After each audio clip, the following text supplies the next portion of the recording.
Hola, buenas madrugadas. Ya tenemos listas nuestras 2 nuevas citas. Serán 4 horas intensas en las que esta noche estamos preparados para daros respuestas y ya veréis qué inquietantes.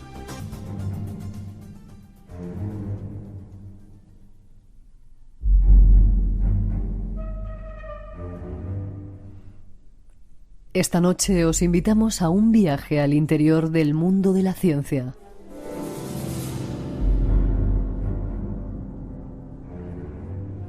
Una ciencia de vanguardia, emergente, que cada día se acerca más a los temas misteriosos que aquí tratamos. Afortunadamente, cada día hay más científicos de mente abierta que no niegan a priori ninguna causa ni ningún efecto en este universo mágico en el que nos encontramos. Ellos mismos aseguran que en laboratorios de todo el mundo, en las más importantes empresas del planeta, se están llevando a cabo experimentos e investigaciones que dejarían a la ciencia ficción en pañales.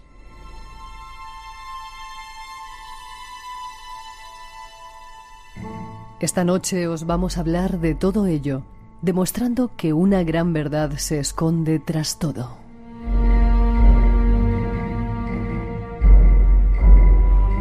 Y de paso, en compañía de nuestro invitado, nos acercaremos al mundo de la teletransportación como una realidad tangible y ya realizada.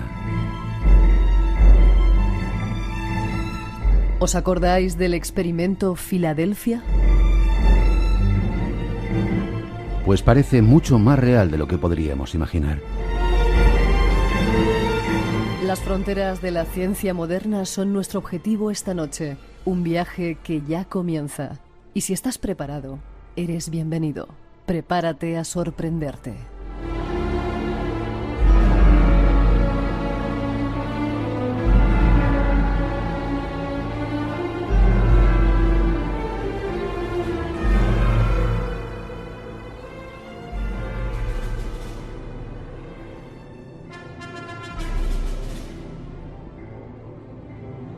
Nos había olvidado saludar a la gente que nos escucha a través de la página de Radio Nacional de España. Sabéis que podéis hacerlo online en cualquier parte del mundo, desde Australia, desde toda Sudamérica, desde África, desde Asia, desde los sitios más extraños. Ahí hay gente escuchándonos.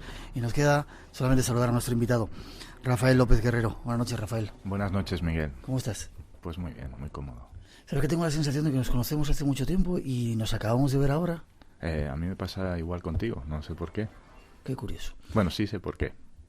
Sí, vale, luego me lo dirás. Déjame que te presente un poquito. Este personaje que está aquí es ingeniero, doctor ingeniero en telecomunicaciones, doctor en administración de empresas, licenciado en Derecho, compositor. Has creado un portal que se llama Starview Team. StarviewTeam.org.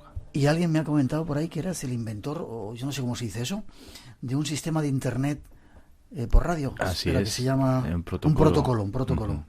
Bueno, un protocolo y un dispositivo, porque son ambas dos cosas. Es decir, el protocolo es la parte de paquetes de datos de negociación y el dispositivo es pues el aparato de radioreceptor sintonización de frecuencia IP. ¿Y para qué servía eso? Me lo explico.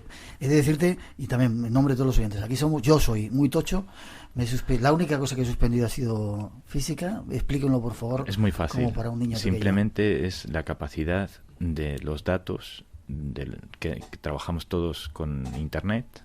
Ajá. Y bueno, pues esos mismos paquetes de datos que van en Internet se pueden transmitir por radiofrecuencia. Sí. Eso ya lo sabemos a nivel de telecomunicaciones, pero hasta ahora, hasta tiempo reciente, nadie había trabajado la posibilidad de que la radio y los paquetes de datos de IP, es decir, de Internet, del Internet Protocol, pudieran negociar de forma directa entre sí. Eso implica que se puede traspasar ficheros de datos a través de la ionosfera, por ejemplo. Se puede traspasar negociación a través de distintos dispositivos que todos son convergentes con independencia de su conexión, por así decirlo. ¿Eso eliminaría un poco el sistema que tenemos de Internet clásico? Eso eliminaría las barreras de acceso de distintos operadores, eliminaría... ¿El wifi? El wifi efectivamente ya no sería Wi-Fi, se trabajaría con protocolos de radio como WiMAX, que son protocolos más avanzados. Es decir, estaríamos trabajando en espectros de frecuencia de los 802.16 MHz. Ya, eso es una palabra que yo no sé si has dicho ahí. Bueno, vale, no pasa nada. ¿Y por qué no funciona eso? ¿No te han dejado o qué pasa? No me dejaron, me hicieron quebrar cuando saqué la patente. ¿Te hicieron quebrar? Sí. Tú eres un científico, pero no eres un científico al uso, ¿no? No, yo soy un científico peculiar. He trabajado con la radiofrecuencia. Entonces, bueno, pues de hecho, para mí lo más importante es que la ciencia y la conciencia tienen que ir siempre de la mano, no se pueden separar, porque se comete el error de utilizar mal la ciencia. Ya, muchos os preguntaréis, digo a nuestros oyentes, ¿qué hace un señor como este, serio, científico? Luego nos meteremos un poco con ellos en un programa aparentemente poco serio, cada día más, como El Espacio en Blanco. Vas a estar dentro de poco, luego vamos a hablar de ello. Este fin de semana próximo vas a estar en un congreso hablando de extraterrestres. Te preguntaré luego, pero te adelanto, qué pinta la ciencia con los extraterrestres. Y luego la siguiente semana os vais a reunir en Alicante todavía más gente. ¿Qué está pasando? Que de repente algunos científicos serios, con muchas carreras, cargados de títulos, estáis empezando a interesar por esto. Bueno, lo cierto es que el problema es que la gente lo que no sabe es que la inteligencia extraterrestre es una disciplina científica. Es decir, ¿Qué? Sí, una disciplina científica. Así es. De hecho, está reconocida en la decisión 33/426 de 1978 de Naciones Unidas. Es decir, está regulada. En el párrafo 3 establece expresamente que corresponde a los Estados miembros el desarrollo de instituciones públicas o privadas para el estudio científico con metodología científica de la inteligencia extraterrestre. Es decir, la ONU ya acepta que esa inteligencias existen. De hecho, desde 1978, es decir, que no estamos hablando de anteayer, estamos hablando ya de unos cuantos años, ¿no? Ya. Bueno, pues ya veréis, al final del programa vais a ver un poco la implicación. Saludar a otros invitados, aunque no los vamos a presentar ahora que están aquí. Buenas noches. Nos vamos después de esa primera introducción y apuntar el teléfono 900-137-137. Esta noche la diosa de este tiempo, que parece ser la ciencia, uno de sus representantes, viene al programa a darnos respuestas de estos misterios que aquí tocamos.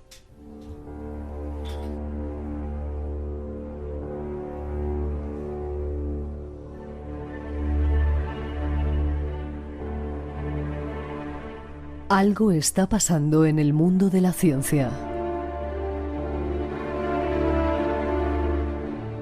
Desde que uno de los científicos más importantes de nuestro tiempo haya declarado que existen seres extraterrestres, se ha abierto la veda para poner en el conocimiento público los más variados descubrimientos del mundo científico. Son muchos los ejemplos. Estos son unos cuantos. Intel anunció que el elemento hafnio y algunas nuevas aleaciones les permitiría hacer aún más pequeños los millones de interruptores de sus microprocesadores. Investigadores en ingeniería de materiales de la Universidad de Michigan han creado un material similar al aluminio transparente, la fantástica sustancia descrita por Scotty en Star Trek 4. Este robusto compuesto podría emplearse para hacer armaduras ligeras o aeronaves. Investigadores japoneses y estadounidenses informan en revistas especializadas que han sido capaces de transformar células cutáneas humanas en células madre pluripotenciales, lo cual podría revolucionar la medicina y conducir a curas potenciales a numerosas enfermedades. Científicos desarrollan un método para convertir un tipo sanguíneo en otro. Esta técnica permite potencialmente la transformación de los grupos A, B y AB en el cero negativo, que puede transferirse con seguridad a cualquier paciente. El trabajo realizado por la Universidad de Copenhague aparece publicado en la revista Nature Biotechnology. Son solo unos ejemplos de los avances de la ciencia moderna, que apenas tienen eco en la información general, pero que gracias a sus aplicaciones pueden cambiar nuestra forma de vida.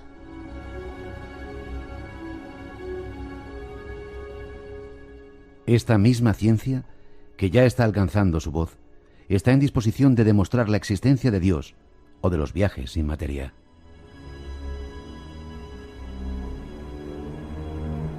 Se trata de un argumento apasionante que dejaría en mantillas cualquier idea de ciencia ficción. Nuestro invitado nos cuenta. 2:19, habéis escuchado ahí un pequeño fallo, como si un salto que ha dado la grabación. Te felicitan por el teléfono, que un científico por fin tenga la mente abierta, dicen. Y déjame que salude a gente que nos escucha en Bombay, en India, en Perth, en Australia, en casi todos, bueno, en toda España evidentemente, y en montones de lugares de Latinoamérica. Es curioso porque hasta ahora aquello que no estuviera refrendado por la ciencia no era cierto.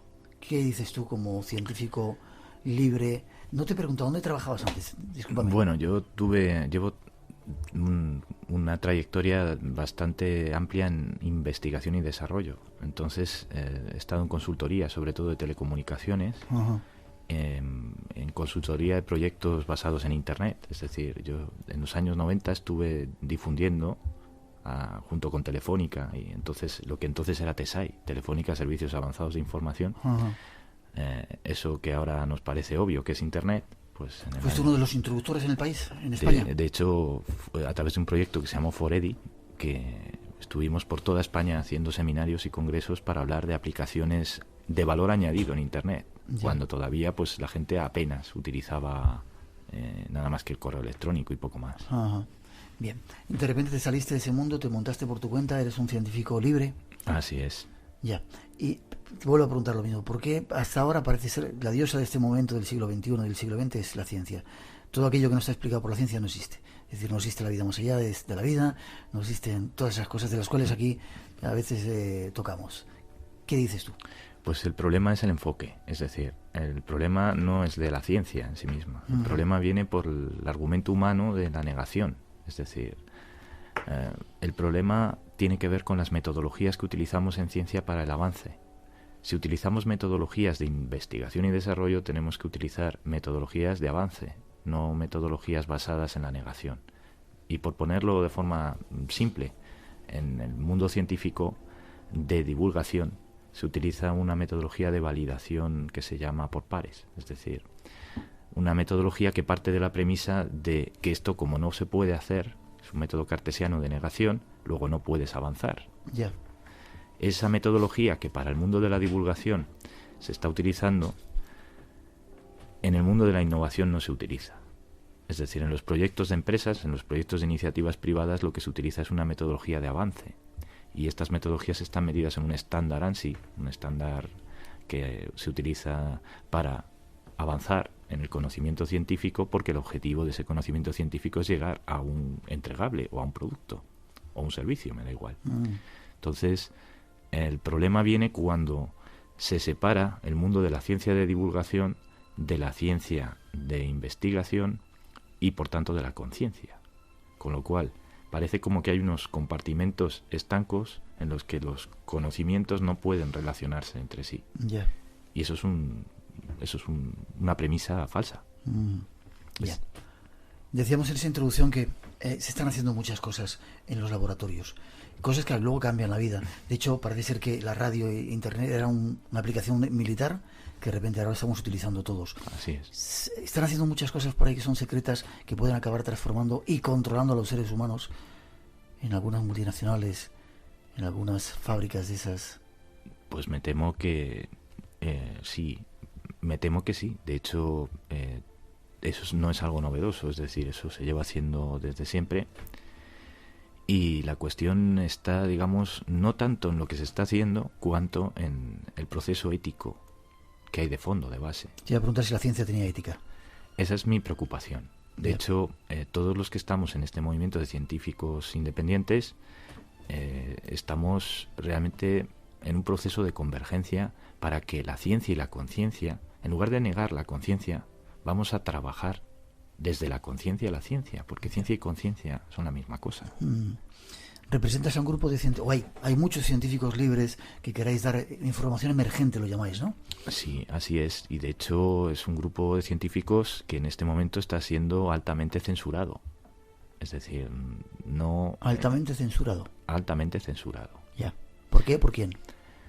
Pues ¿por quién? Pues bueno, lo de menos es por quién. Lo importante es por qué. Es decir, porque es muy incómodo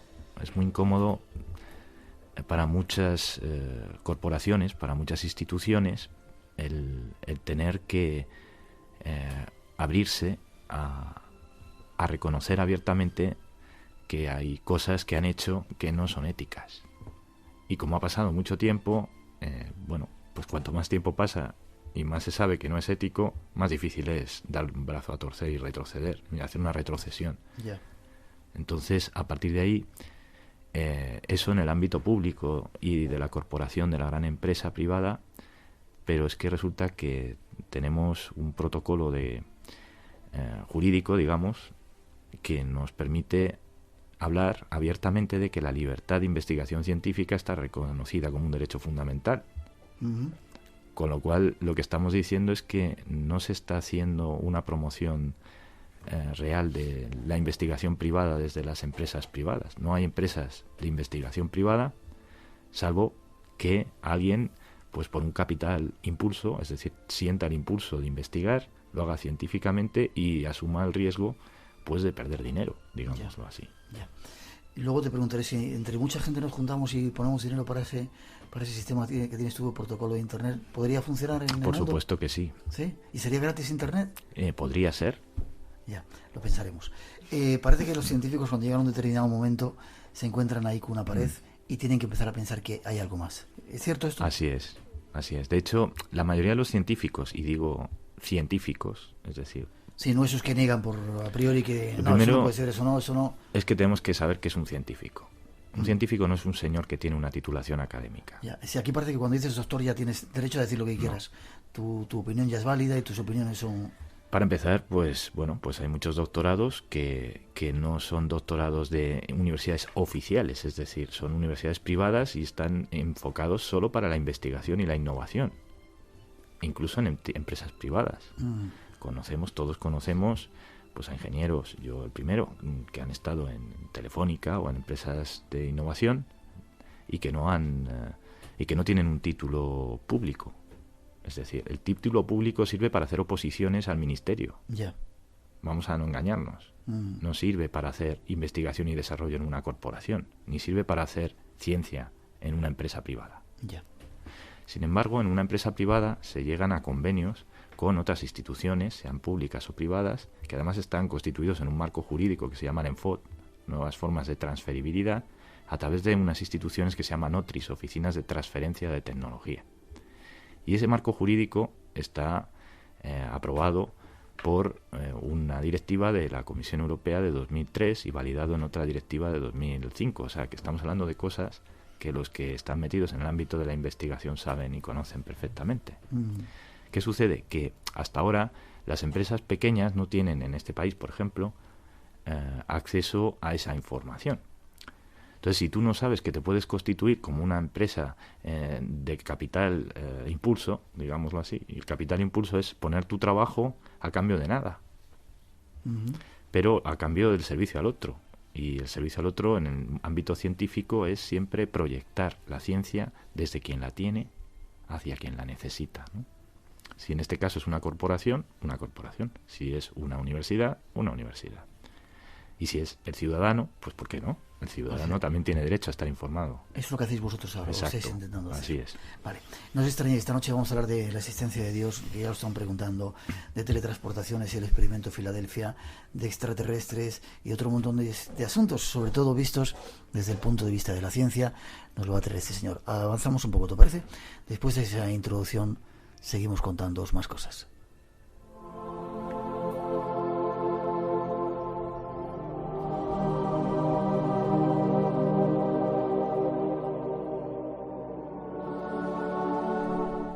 Es la pregunta que muchas veces nos hemos hecho.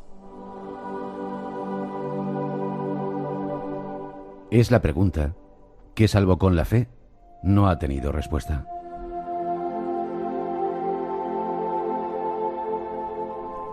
¿Existe Dios? ¿Se puede demostrar su existencia científicamente? Muchos científicos están formulando teorías en la actualidad encaminadas a darle veracidad a esta presencia intangible y superior.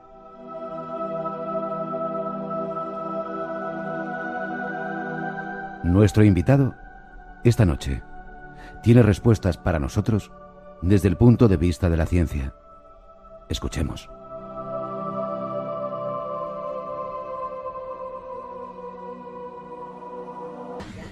Hacia otros mundos. Aquí en Radio Nacional en directo, cuando son las 2:30, 1:30 en las Islas Canarias. Estaba mirando un segundito. Nosotros tenemos aquí un invento gracias a internet. Nos están escuchando Medan, Sumatra, Utara, que debe ser una isla ahí en mitad del Pacífico, que no sé dónde estará. Saludos para toda la gente que en este momento te está escuchando en cualquier parte del mundo.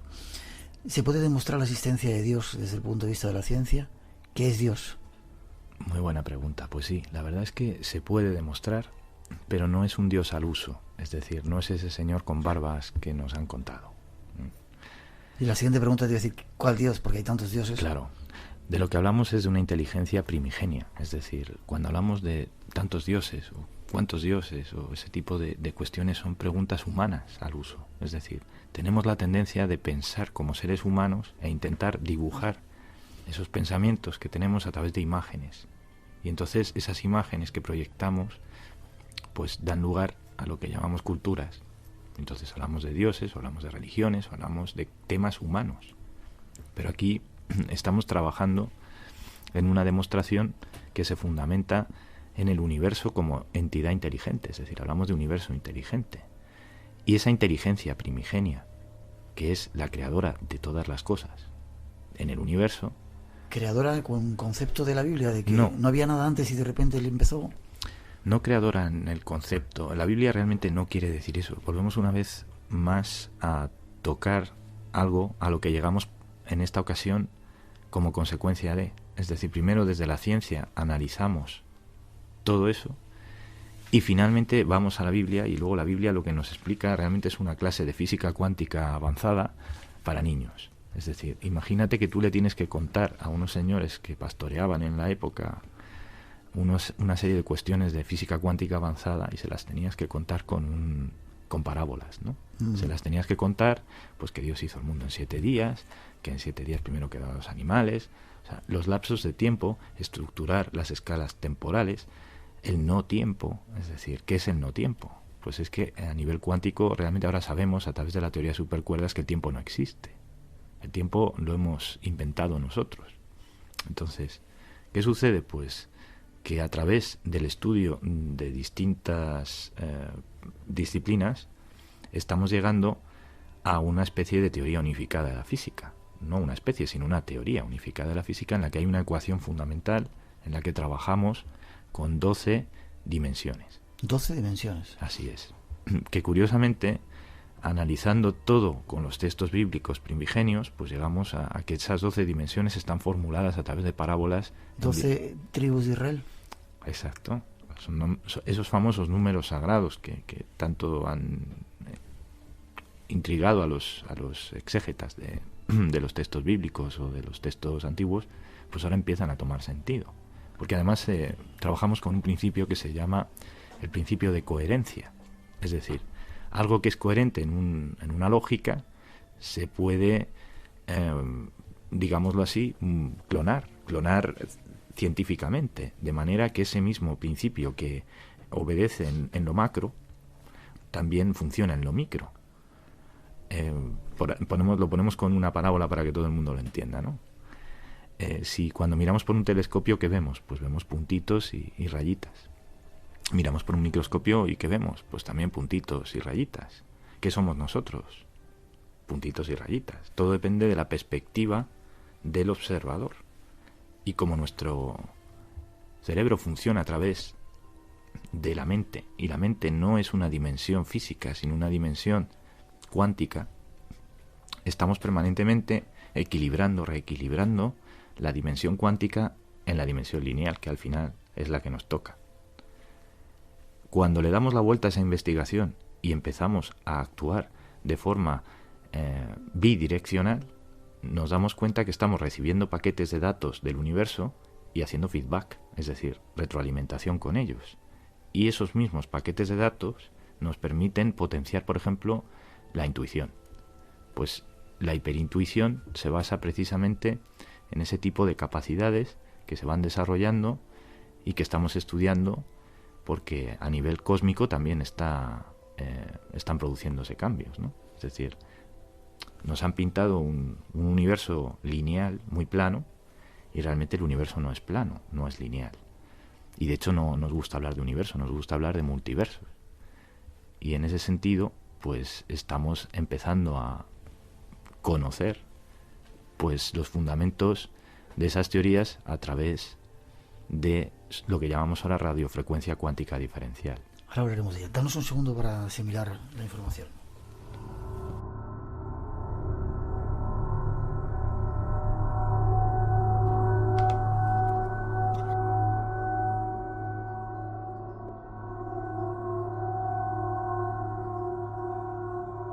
Estaba sirviendo a Rafael. Vamos por partes, ¿vale? Porque te lanzas. En la siguiente parte vamos a hablar de la radio. ¿Cómo lo llamas? Radiofrecuencia cuántica diferencial. Vaya palabra.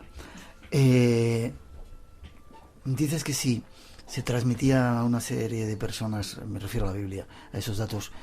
¿Significa que había una inteligencia superior que interesaba, es decir, no sé, dioses, ¿cómo lo llamarías? ¿Extraterrestres? ¿Gente que está controlando este planeta o que venía aquí? De hecho, hay muchas inteligencias extraterrestres a ese nivel, y bueno, y por encima de esa inteligencia extraterrestre hay una inteligencia primigenia, hay distintos planos, distintas densidades, y al final esas densidades o planos se manifiestan a través de precisamente eso que llamamos ahora canalización cuántica. Es decir, esas capacidades que tenían esas personas que estaban en contacto con esas entidades para poder, de alguna manera, escribir aquello que percibían por esa hiperintuición. Ya. Eso, en términos científicos, ahora lo hemos estudiado, lo hemos analizado y sabemos cómo es, cómo se produce, exactamente qué mecanismos actúan dentro de la percepción humana para poder hacerlo. Pero creo que eso excede un poco del tiempo del programa y, bueno, eso es para profundizar. Podríamos hablar... Seguiremos hablando de ello. Semanas. Vale. O sea, significa que hay una inteligencia por encima. Quizás seamos el producto de esa inteligencia. Mucha gente decía que falta el eslabón. En biología se dice el eslabón perdido. Y alguna gente decía, es otra teoría un poco más disparatada, que decían que somos producto de una intervención genética extraterrestre. ¿Eso es cierto? ¿Hay datos de ello? No es disparatada esa teoría. De hecho, lo que estamos empezando a ver precisamente es que lo que es una teoría disparatada es buscar al eslabón perdido. En los monos o en... O sea, lo que sabemos positivamente ya a nivel de investigación, con independencia de lo que nos estén contando a nivel de divulgación, y lo digo abiertamente, porque de esto hay pruebas... Es decir, ¿nos engañan? ¿O no nos dan toda la información? Yo no diría que nos engañan, yo diría que no nos cuentan toda la verdad. Vale. Entonces, lo que sí sabemos es que realmente, efectivamente, hay una clara evidencia de que solo están contándonos el 3% de nuestro ADN. ¿De nuestro ADN? Así es. ¿Estás tratando de decir que en nuestro ADN hay pruebas de otros seres, otras inteligencias, otros mundos? Y no solo eso, sino que nuestro ADN tiene otra dimensión. Es decir, nuestro ADN funciona por el principio de coherencia. Existe una correlación entre la ionosfera y nuestro ADN, entre esos paquetes de datos que nos vienen del universo y la forma en la que nuestro ADN negocia, y la forma en la que nuestro ADN se modifica. Y además, a través de determinadas conductas, el ser humano puede modificar su ADN. ¿Sí? Con el tiempo. Así es. ¿Y curar enfermedades incluso? Y curar enfermedades. Me parece que te vas a tener que venir muchas veces al espacio en blanco. 2:38, 1:38 en las Islas Canarias, nuestro teléfono 900-137-137. Te iba a preguntar una cosa, pero se me ha pasado. Después de esa introducción te hago la pregunta. Como veis, estamos empezando a interrelacionar un montón los temas. Vamos a seguir con más asuntos. Antes de ello, permite que te haga algunas preguntas. Dicen que ¿qué opinas tú de lo que sucede científicamente después de la muerte? ¿Hay alguna explicación si la muerte no existe, como decíamos aquí, ¿seguimos viviendo después? ¿Y se puede explicar científicamente eso? Sí, de hecho, bueno, estamos trabajando en ello. En el equipo de trabajo tenemos a auténticos expertos en este tema, en concreto Mariano Betés, de Toro, es experto en este tema, en concreto. Pero llegamos todos a las mismas conclusiones. Lo único que cambia es el enfoque desde el punto de vista de la disciplina en la que lo estás estudiando. Al trabajar con transdisciplinariedad, es decir, distintas disciplinas científicas, todas cruzadas, llegamos a las mismas conclusiones. Ya. Y podemos focalizar, digamos, la explicación en el punto biofísico, o en el punto lógico, en el punto mental, en el punto psicológico incluso, o en el punto de las reacciones, de los mecanismos del ser humano. Es decir, a lo que hemos llegado es también a la radiofrecuencia cuántica diferencial, es decir, a la resonancia Schumann. Hay una clave que sabemos que ya apuntó Schumann en 1950 y luego su discípulo Michael Koenig en 1971 su tesis versó precisamente sobre las resonancias Schumann. ¿Me lo explicas lo que es eso, por favor? Sí, las resonancias Schumann son resonancias residuales, digamos, de los rayos gamma. Es decir, nosotros estamos expuestos dentro de la Tierra, pues lógicamente a una radiación gamma X que viene del Sol, de las estrellas. De eso se ha hablado muy poco, se ha estudiado muy poco. Y de la radiación gamma en concreto, esa que nos dicen que es letal, pues de hecho es letal si nos da una radiación gamma directa en un momento dado, en una exposición directa. Por eso los astronautas se protegen con trajes, pero dentro de nuestra atmósfera, dentro de la superficie del planeta Tierra, de lo que es la ionosfera, pues la propia ionosfera se encarga de distribuir esa radiación gamma. Y una parte residual de esa radiación gamma son, digámoslo así, las resonancias Schumann. Las resonancias Schumann son ondas de radio, curiosamente, pero que están en un espectro entre los 8 hercios y los 13 hercios. Bueno, pues esa es la clave. Eso que ni siquiera el oído humano es capaz de percibir, sin embargo nuestra mente lo necesita, no ya solo para trabajar o al día a día, sino incluso para vivir a nivel genético. ¿Sí? Se comunica con nuestro ADN. De hecho, cuando los astronautas salen al espacio, eso es en 1950, en los 50, cuando se hicieron experimentos precisamente de las carreras espaciales, pues salían a las cápsulas y lo primero que notaban los astronautas cuando estaban en el espacio es que se enfermaban. Y además se volvían violentos, subían los ciclos de sus frecuencias cerebrales y no sabían por qué era. Y resulta que es que estaban privados de ese espectro de frecuencia de, en concreto, los 8 hercios a los 13 hercios. Más adelante, Michael Koenig, precisamente en su tesis, lo que hace es aislar a esas personas en una especie de proyecto jaula de Faraday y luego les aplica esos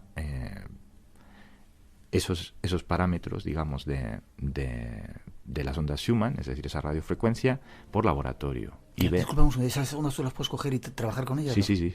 Vale. De hecho, además, es curioso, ¿no? Porque hoy me he fijado que aquí en la radio, aquí tenéis unos equipos de música estupendos, ¿no? Uh-huh. Pues curiosamente lo que la gente no sabe es que Michael Koenig es también el inventor de la estereofonía segmentada, es decir, de lo que llaman el Dolby Stereo. ¿Sí? Y sí, todos los sistemas de audio que tienen doble cono o triple cono o discriminación de acústicos, todos sabemos que en una casa la envolvente que hace la música o la calidad del sonido cuando recoge todos los espectros de frecuencia no tiene nada que ver a cuando oímos una música plana. Y de hecho, lo curioso es que estos cascos, por ejemplo, que llevamos puestos, sí, son de los que tienen sensibilidad desde los 2 hercios hasta los 78.000 hercios. Es decir, recogen precisamente todo ese espectro de parámetros de frecuencia que incluso el propio lenguaje nos permite estimular. Es decir, fijaos que antiguamente pues las lenguas muertas, ahora sobre todo la sumeria, tenían unos patrones de acústicos que no se conservan hoy en día en el lenguaje lineal. Todos esos patrones de acústicos que lleva el sonido están trabajando con la resonancia Schumann, y la forma en la que pronunciamos las palabras no tiene nada que ver con, de hecho, interactúa con los propios sentimientos de las personas. nos podemos comunicar. Hablamos de comunicación no verbal en la ciencia. Hablamos incluso de patrones emotivos en la comunicación. Y en esos patrones emotivos influye mucho la forma en la que estamos gestionando el lenguaje. Cuando gestionamos el lenguaje, los sonidos, y los gestionamos proyectando en ellos unos paquetes de datos de información que nuestra mente genera, estamos realizando una comunicación que es muy parecida, de hecho es el fundamento, digamos el preámbulo de la telepatía. Porque estamos interactuando no solo con los oídos, no solo con, digamos, la percepción de las palabras, sino que estamos interactuando con la atención. Es decir, podemos hacer captar la atención de nuestra gente, de nuestro interlocutor, incluso utilizando ese lenguaje. Y estamos trabajando las resonancias Schumann. Nada, pues la Guardia Civil. Qué curioso. Ahora hablamos de qué tiene que ver eso con la muerte, con lo que pasa después de la muerte. Muchísimo, porque de hecho cuando experimentamos los procesos de la muerte, nosotros ya tenemos tipificado, digamos, en nuestro ADN una especie de código de LED, esto por poner un ejemplo, como las lucecitas, estas LED, que está permanentemente en contacto con el universo, está permanentemente retransmitiendo en el código de las resonancias Schumann. Este estudio le estamos llamando el diferencial Koenig-Guerrero. ¿Por qué? Porque es toda la escuela, digamos, de Michael Koenig y Schumann y yo, pues, que me estoy también poniendo ahí a trabajar con ellos, ¿no? Pero de hecho tenemos un equipo también por detrás. Está Dieter Breuers en Alemania, que ha hecho un film que se llama Revolution 2012. Es también, entonces, bueno, con independencia ya de digamos, la nomenclatura científica del estudio que estamos haciendo, hemos llegado a describir y a determinar que la muerte precisamente es simplemente un cambio de estado de la materia. Es decir, nosotros tenemos la tendencia a tratar de explicar las cosas desde lo material. Pero ¿qué sucede si nosotros no somos solo materia? Es decir, que la materia es una consecuencia de la energía.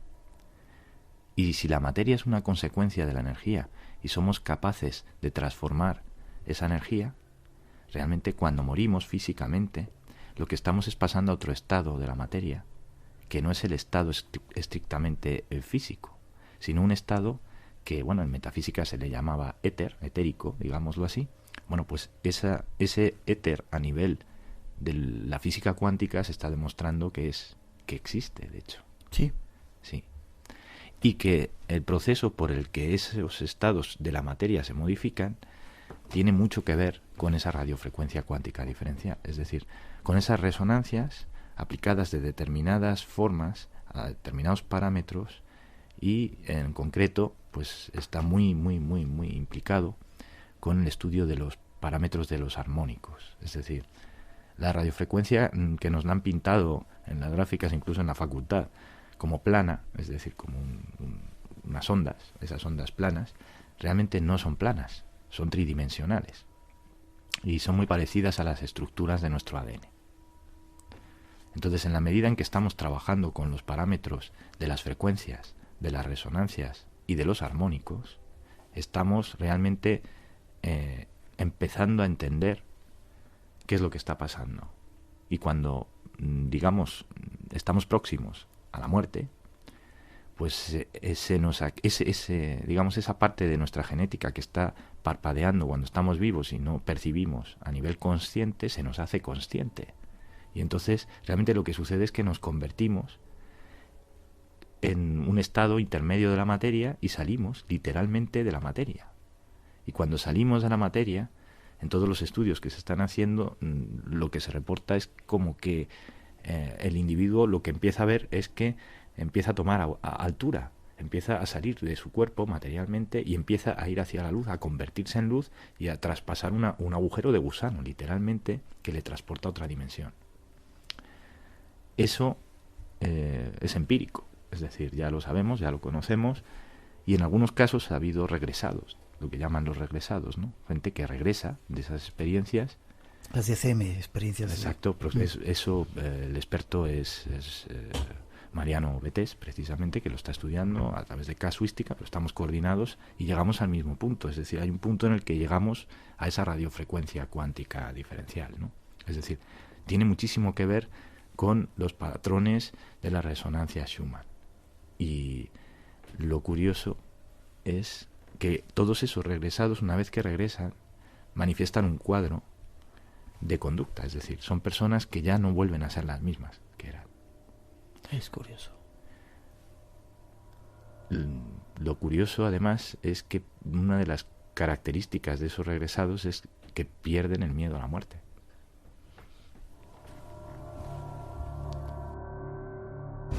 Dos citas cada semana, de 2 a 4 de la madrugada, 1 hora antes en Canarias, los sábados y domingos. Espacio en Blanco. En Radio Nacional de España, con Miguel Blanco. Esta noche, hablando de ciencia y de estos temas nuestros, con nuestro invitado Rafael López Guerrero. Tengo tantas preguntas, me están bombardeando por aquí con preguntas oyentes. Vamos a apuntarlas y las vamos a tener que ir haciendo poco a poco. ¿Qué aplicaciones tendría ese descubrimiento, ese trabajo en el que estáis vosotros haciendo ahora? Pues muchísimas. El problema es que ni nosotros mismos todavía somos conscientes de... Esto es un cambio de paradigma, es un cambio desde el punto de vista de la metodología, es un cambio desde el punto de vista del enfoque, digamos, incluso de la ciencia.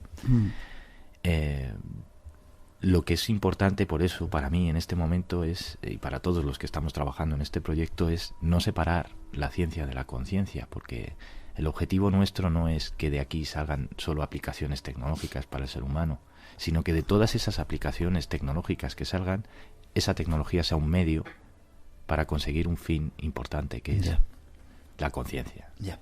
Déjame que te pregunte, si esto, o imagínate que esto ya lo conocen algunos científicos, habéis llegado vosotros, científicos independientes, supongo que se sabrán en otros sitios. Si hay inteligencias superiores, hay, o podría haber el interés de tenernos controlados en este planeta, es decir, que no sepamos cómo funcionan ciertas cosas, que esas frecuencias no nos lleguen, que no se activen genéticamente esas historias que tenemos dentro para despertar. ¿Hay alguien que nos pueda estar controlando, que esté controlando esto? De hecho, ¿Asentís con la cabeza? De hecho es así. De hecho es así. Lo que sucede es que, bueno, volvemos al mismo punto. Estamos hablando de procesos en los que estamos... Realmente es la forma que tienen esas inteligencias de manifestarse. Precisamente por eso es por lo que sentimos la necesidad de convocar esta serie de congresos que estamos haciendo.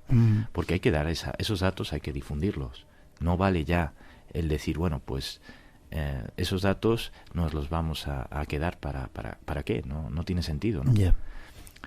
Entonces, esas inteligencias de hecho están interviniendo, pero no es que estén interviniendo ahora, es que ya lo cíclicamente a lo largo de la historia de la humanidad, si repasamos los textos sagrados y los textos históricos, esto ya ha sucedido.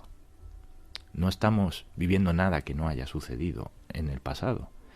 Lo que sucede es que cada ciclo de tiempo, digamos lineal, pues se producen una serie de acontecimientos cósmicos que son cíclicos y que coincidiendo con esos acontecimientos cósmicos cíclicos se produce pues una especie de selectividad cuántica en el ser humano. Es decir, hay una especie de trascendencia. Ya. Estás tratando de decir que en este momento estamos viviendo un momento histórico especial, específico, que nos puede permitir a dar ese salto evolutivo. Así es, así es. ¿Los mayas lo anunciaban o...? Lo anunciaban muchísimas culturas a la vez. No es solo una cultura en concreto. Es que todo esto está bastante bien documentado y no se refiere a un fin del mundo físico tampoco, como muchos nos hacen creer. Estamos hablando de un salto evolutivo en la evolución del ser humano, es decir, estamos hablando un salto a dejar de ser Homo sapiens y a lo mejor convertirnos en Homo cognos, es decir, vamos a dar un salto de inteligencia de nivel 0 a inteligencia nivel 3, tampoco va a ser un salto pequeño, va a ser un salto cuántico, realmente. Nos quedan 3 minutos antes de hacer una primera pausa. ¿Y qué tienen que ver los extraterrestres o esas inteligencias con toda esta historia? Pues muchísimo. De hecho, la inteligencia extraterrestre que estamos analizando desde la exociencia, la que nos interesa en este momento, no, la gente tiende a pensar que hablamos de marcianitos verdes con trompetilla y no es así. Eso es, digamos, la parte de ridiculización de la exociencia. De lo que estamos hablando es de inteligencias que están a un plano superior de conciencia del nuestro y que se materializan a través de un proceso de canalización, es decir, se comunican con los seres más evolucionados a nivel de conciencia porque entienden que sí están preparados para poder transmitir esa información. Digamos que cuando hablamos del fenómeno de la inteligencia extraterrestre no es el ser humano el que elige el contacto, sino que hay una afinidad mutua. La inteligencia extraterrestre necesita dos cosas, un receptor y un emisor. Si el individuo no está preparado para tener ese contacto, el extraterrestre es respetuoso. Tendemos a pensar que el extraterrestre va a ser un individuo malo y con criterios éticos al más puro estilo, y perdóname la expresión, spaghetti western. Y es que no es así. Es decir, la inteligencia extraterrestre no obedece al criterio del listo que llamamos aquí. Ya. O sea, no son listos, son inteligentes. Ya. ¿Significa que cuando tienes más conciencia, más bondadoso te haces? Así es. ¿Siempre? Pues desde luego la parte, yo puedo hablar de los casos que estoy analizando. Lo cierto es que del 80% de la muestra que tengo, sí. Ya. ¿Y por qué, 2 minutos nos quedan, Stephen Hawking, que ha reconocido las inteligencias extraterrestres, de repente dice que tengamos cuidado con ellas? ¿Qué ha pasado ahí? Pues Es uno de los seres que el paradigma del científico más inteligente, más de repente dice, a ver qué pasa. Pues porque también debo decir que en el mundo de la exociencia y en el mundo de la inteligencia extraterrestre hay un 20% de esas inteligencias que no son del servicio al otro. Es decir, no son, digámoslo así, éticas. ¿Tienes pruebas de eso? Un 80% de inteligencias con conciencia bondadosos y un 20% malos, de entre dudosa, comillas, por decirlo de alguna manera. Es decir, en cualquier caso, como ser humano no puedo entrar a valorar desde mi criterio. Como ser humano te diría que sí, que efectivamente hay un 20% de esas inteligencias que bueno, parece que no obedecen a un criterio ético. Ya. ¿Cómo son? ¿Tienen cuerpo como nosotros? ¿Son antropomorfos o pueden tener otras formas? Hay inteligencias que son antropomorfas, en el sentido de que proyectan un holograma, es decir, utilizan la radiofrecuencia para proyectar hologramas que no son realmente su apariencia física. Los seres humanos tenemos la tendencia a creernos que todo lo medimos por la apariencia física. Y la apariencia física es una consecuencia, insisto, de la energía. Es decir, la materia se manifiesta. Estas inteligencias, a mí me gusta la palabra manifestar. Lo que hacen es materializarse y desmaterializarse, manifestándose y adquiriendo la imagen que tú tienes proyectada de ellos. Porque el cerebro humano funciona por imágenes. Si a ti se te aparece algo que no tienes tipificado, digámoslo así, delante de ti, y no sabes cómo ponerle una imagen, directamente es que te daría un infarto de miocardio. No podrías asimilar esa información y sufrías un trauma, ¿no? Te tengo que parar un segundito, nos tenemos que ir a las noticias. Hola, llegamos, es tiempo de misterios. En esta ocasión desde Barcelona, y os pido un aplauso para que se note que estamos aquí, en este lugar tan especial.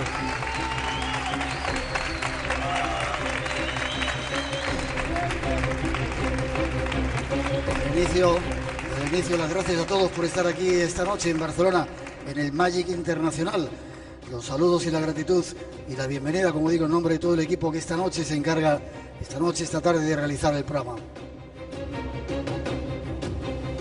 Aquí en Barcelona, en la parte técnica, Alejo del Peral, el jefe de emisiones de Radio Nacional en Barcelona, Joan Melero, nuestro técnico de sonido, Pablo López García, en la producción técnica de exteriores, David Valcárcel, técnico de estudio en Madrid, y Carles López, técnico de la sala en el Auditorio 2, aquí donde estamos, y Alex García, coordinador de este Magic Internacional. Gracias a todos, un placer estar juntos, además del habitual equipo del programa.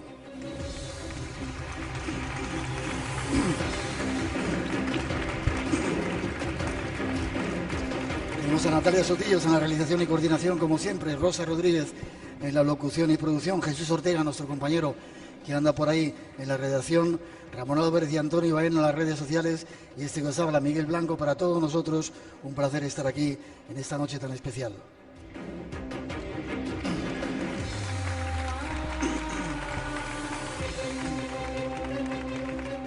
Abrimos redes sociales, ya sabéis, en Facebook y en Twitter, Blanco Radio. Tenemos un WhatsApp con el número 633-448816 y tenemos un invitado al que tenemos que dar las gracias por todo esto que se ha montado. ¿Me escucháis bien ahí atrás? ¿Se escucha bien? Vale. Alfonso Trinidad, muy buenas. La que has liado, ¿no? La que has liado tú, Miguel, porque esta gente está aquí por ti. ¿A que no? Que habéis venido a ver el Magic. La que has liado. ¿Desde cuándo se celebra el Magic?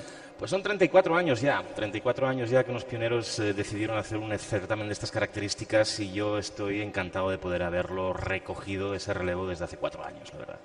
Yo nunca he querido venir porque me daba miedo, me daba miedo tanta magia, pero bueno, nos hemos dejado convencer este año y es un placer ver a tanta gente venida, además de diferentes lugares, esos stands que hay ahí. ¿Cuántos visitantes tenéis? 130 stands, aquí ahora mismo en este auditorio hay casi 1000 personas, más o menos, y supongo que ahora rondarán las 3500 personas las que rondan por aquí.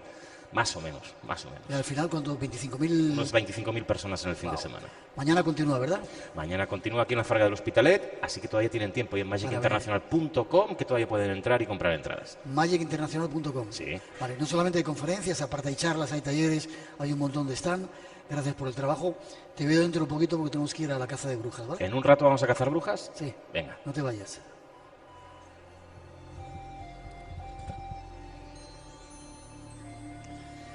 Y ya después de saludar a Alfonso Trinidad, vamos con un avance de los temas que os hemos preparado para esta noche, para esta tarde, con la recomendación de que no os perdáis ni un solo minuto de lo que os espera, porque hay de todo. Vamos a cazar brujas, pero también hay otros fenómenos extraños. Detrás de esa introducción nos lo presentamos. De las estrellas.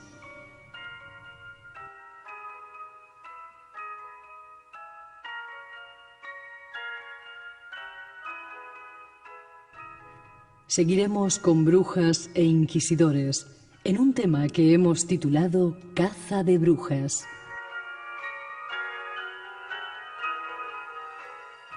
Y habrá tiempo para descubriros también un instrumento mágico que produce música celestial. Seguiremos con casos desconocidos ocurridos en la Segunda Guerra Mundial. Por ejemplo, el de ese aviador alemán que iba a bombardear Nueva York.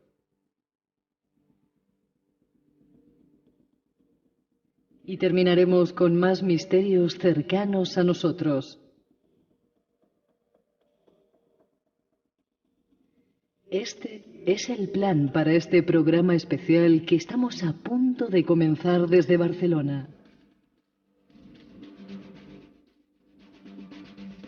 Misterios e invitados especiales esperan. Solo deseamos que disfrutes de ellos.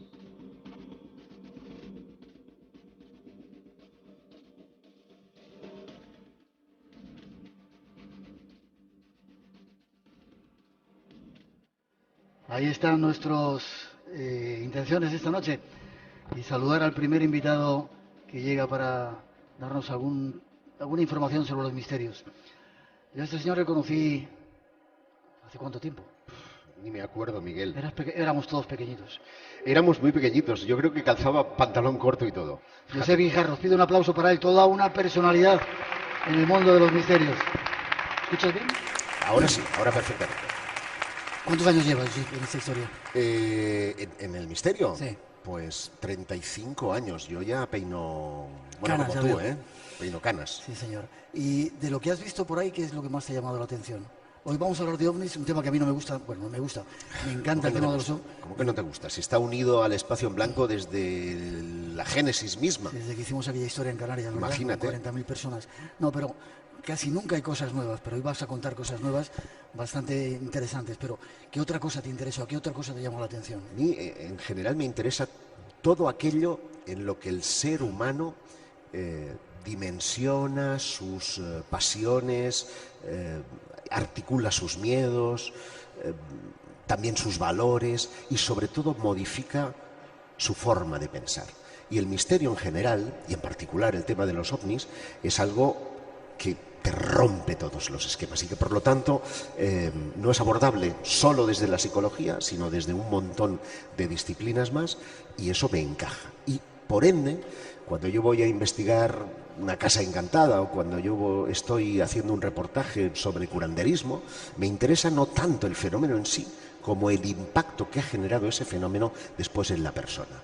Y hombre, tengo que decirte que de esos 35 años yo jamás podré olvidar algo que sucedió en Campanillas, en Málaga, mientras estaba investigando a un curandero en el que teníamos grandes debates con un compañero y buen amigo de ambos, que es Manuel Carballal. Y me decía, esto es un fraude, y yo le decía, no puede ser, porque me ha hablado fulana de tal individuo y tal historia, yo quiero ir a conocerla. Y tengo que decir que vi 5 operaciones de este señor, pero a bisturí, no estamos hablando como los curanderos filipinos que hipotéticamente utilizan una técnica que esconden entre los dedos higadillos de pollo y tal. No, este hombre cogía un bisturí.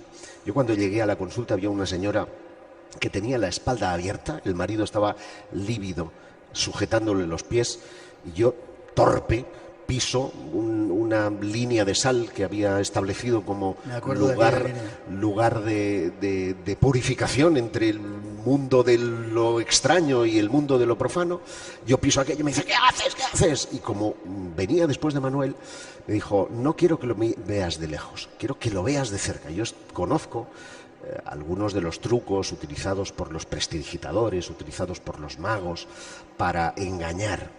Y yo pensaba que aquella mujer, pues la camilla tendría alguna especie de agujero y que lo que estaba viendo era un hueso de cerdo, porque aquello era una espina, un espinazo, pero era su espina dorsal. ¿Qué me dices? Cuando aquella mujer se movía, la espina dorsal se movía, y aquello lo vieron mis ojos.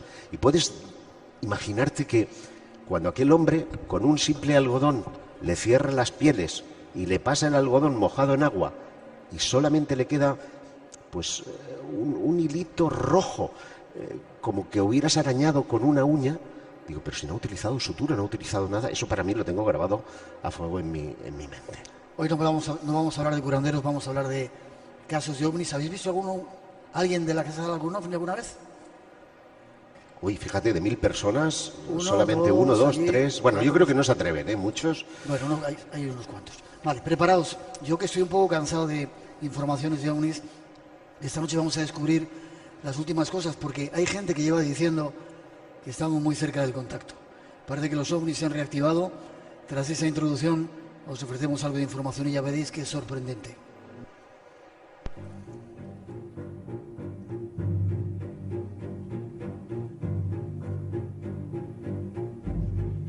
El mundo de los ovnis, esos extraños objetos volantes, sigue estando presente en nuestro planeta. Cuando parecía que el tema se había agotado, que las visitas se habían interrumpido, de repente se han activado, llenando de nuevo el panorama de noticias inquietantes. Son muchos los casos que se están moviendo en nuestros días. Este es uno de ellos. Se lo conoce como el caso Libor, y estos son los sonidos de su misterio. Ocurría el pasado 7 de mayo. Una luz a la izquierda y al parecer una se está desapareciendo. Afirmativo, está al parecer a la misma altitud de nosotros. Al momento no podemos dar Libor porque están las luces ahí y no tenemos reportado su tráfico y no sabemos qué es. Y al momento una luz desapareció, ahora solo queda una. Santiago, la Chile 639, ¿nos podría indicar la identificación del tráfico que nos antecede? El tránsito que lo antecede es el Amperú 2473. 2473. ¿Se confirma estar en esta secuencia? Adelante para el 2473. A ver, atento. Nosotros tenemos una luz a la vista, aproximadamente a las 4 de nuestra posición. Donde estaban las dos, ahora solo hay una. 174, Avin Libor 340, y ahora tenemos 3 luces. Las luces se están moviendo y aumentan la intensidad y la disminuyen también. De hecho, vamos a girar a la derecha porque parece que se están acercando. Varios aviones comerciales al mismo tiempo se encuentran con luces misteriosas en el cielo.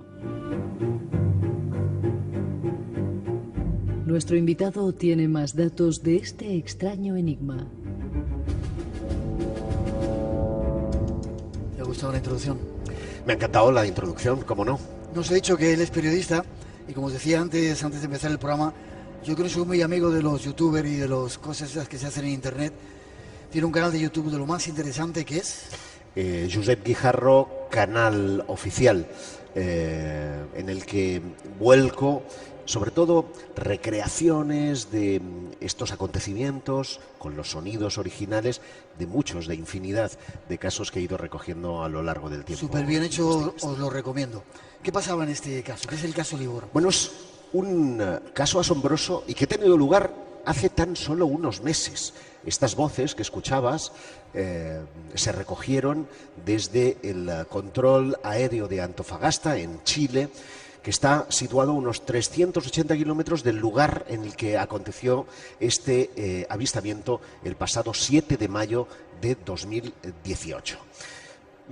El primero en avistar ese extraño fenómeno fue un avión de la compañía panameña Copa.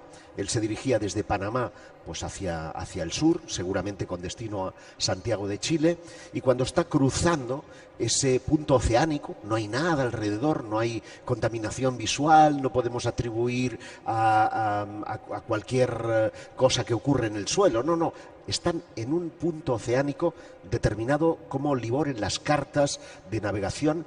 Observa esa luz brillante que le llama poderosamente la atención. Esa luz debía de estar a una altura asombrosa, de entre 32.000 y 42.000 pies, que son en kilómetros muchos más, ¿eh? Estamos hablando de aproximadamente unos 15 kilómetros de altura. Y les llama la atención que aquello esté ahí estático, variando, incluso fluctuando su luminosidad, dividiéndose en alguna ocasión y volviendo a unirse en otra. Y él dice, le pide al control si es tan amable de notificar qué tráfico, qué avión va por delante suyo, que allí aquello no le casa. Todos los aviones tienen un radar de proximidad que recibe el nombre de TICAS y que, a él no le aparecía nada ahí. Y el radarista le dice, no, mire, usted es el único que se encuentra en esa ruta y no tenemos nada absolutamente controlado ahí. Bueno, pues desde ese momento, que eran las 3 de la madrugada, hasta media hora más tarde, 6 aviones comerciales tuvieron la oportunidad de ver las luces, y uno de ellos inclusive de tener que evitar salirse de la ruta unas 30 millas hacia su derecha para evitar la colisión. ¿Os imagináis ir en un avión y que de repente haya que desviarse? Ha ocurrido muchas más veces, no nos lo cuentan la mayoría, y que 6 aviones o 6 tripulaciones de aviones comerciales vean la misma cosa. ¿Qué era? Objeto volante no identificado. Objeto volante no identificado. Y es muy curioso porque este caso está siendo hoy día estudiado por el Comité de Estudios de Fenómenos Aéreos Anómalos.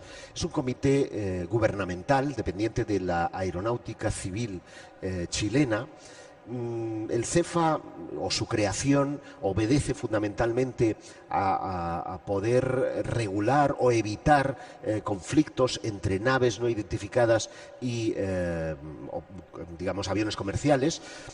Y si me permites echarme una medallita, contribuí un poco a su creación cuando en 1998 instamos, un grupo de ufólogos, yo me encontraba en Chile en aquel momento, hicimos una instancia en el Palacio de la Moneda donde lo entregamos para que se creara precisamente este tipo de comité. En Chile los ovnis, a diferencia de España, no son secreto. Es más, existe una tremenda colaboración entre los ufólogos y los militares y aeronáutica civil, con lo cual hay unas sinergias para intentar aproximarse y saber qué es lo que puede haber ahí.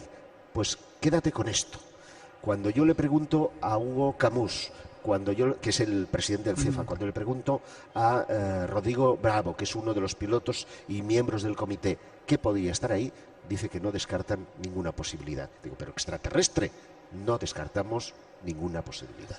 Fijaros, gobiernos de otras partes del planeta que aceptan esa posibilidad.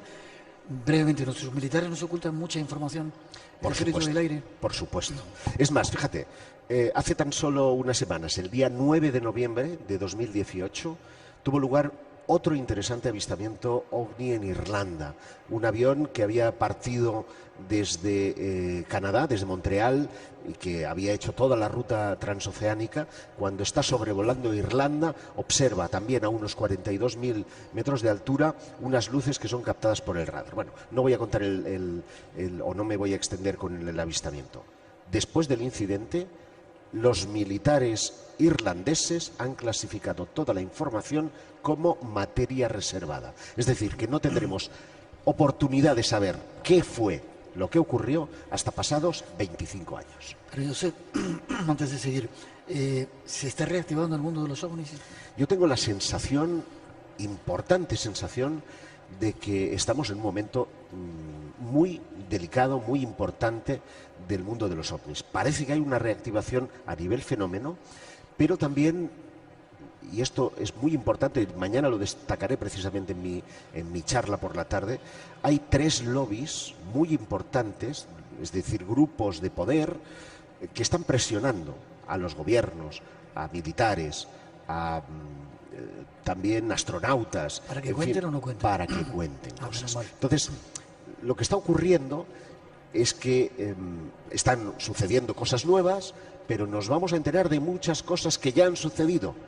Y se habla, Stephen Bassett lo decía aquí en Barcelona el año pasado, estaba también en el Espacio en Blanco, si tú te acuerdas. Sí. No, el año pasado, fue este mismo año, que has estado 2 veces en Barcelona. Este mismo año nos decía que en mayo del año que viene, mayo de 2019, va a haber alguna noticia muy relevante que afecta a la vida extraterrestre. Y tal vez, digo solo, tal vez tenga que ver con ese misterioso cuerpo que has dicho en el sumario, Oumuamua. Apuntar esa fecha y estar atentos porque los cielos se van a mover, digo yo. Dices bien. Se van a mover muchas cosas en los cielos. Espacio en Blanco, programa especial desde la Farga, desde el Magic Internacional. Esta noche vamos con más temas y no os perdáis el Oumuamua. Si no sabéis qué es, dentro de un momentito lo vamos a contar. Segunda introducción que tenemos preparada. Espacio en Blanco. En la madrugada del sábado al domingo, a partir de las 2, la 1 en Canarias. El misterio continúa. En Radio Nacional, con Miguel Blanco.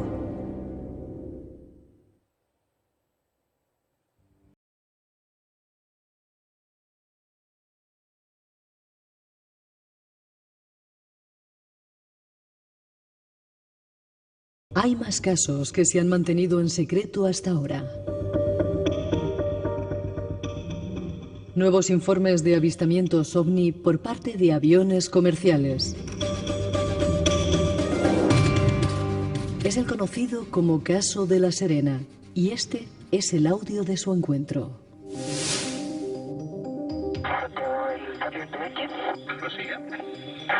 Una información, tenemos un objeto a la distancia del comandante de la aeronave, tenemos un objeto blanco a gran altura, fijo, de color blanco, con 2 colas blancas.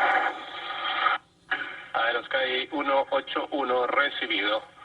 Me confirma, es de color solamente blanco, ¿no? 181 Santiago recibido. Gracias. Alex 325 con el mismo objeto a la vista. 325 Santiago recibido. ¿Qué estaba ocurriendo? Nuestro invitado nos da más datos.